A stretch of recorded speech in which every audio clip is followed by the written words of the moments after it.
قصيدة بعنوان بلقيس الجزائر فيروز أنت.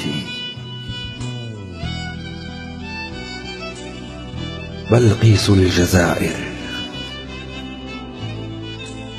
فيروز أنت يا حجر تلألأ بين أصدافي. سأراك في روضة قلبي حين أريد إنصافي. تحملين راية النصر وترفضين الظلم حين إضعافي. بلقيس أنت أم سليمان حين رأى في الباطل إسرافي. ولما دعاك للحق جئت على لجة راغبة بعفافي. يا بنت الجزائر يا بنت الجزائر يسقط منك الفضل بلا إقطاف.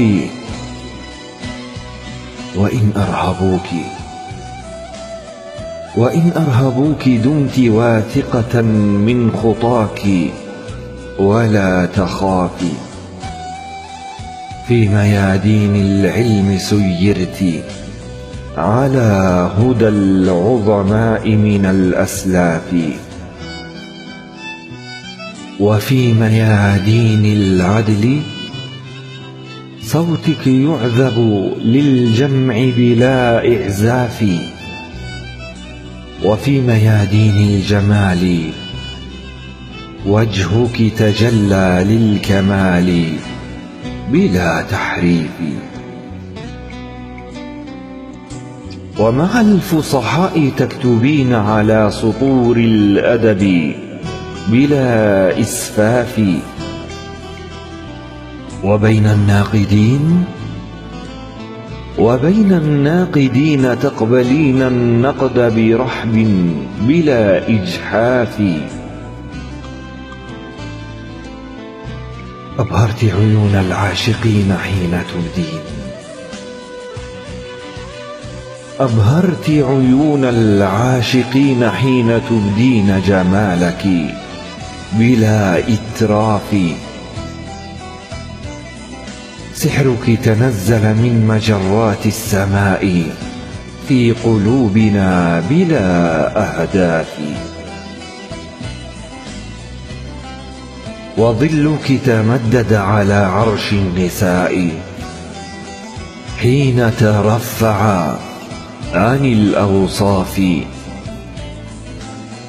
كوني ها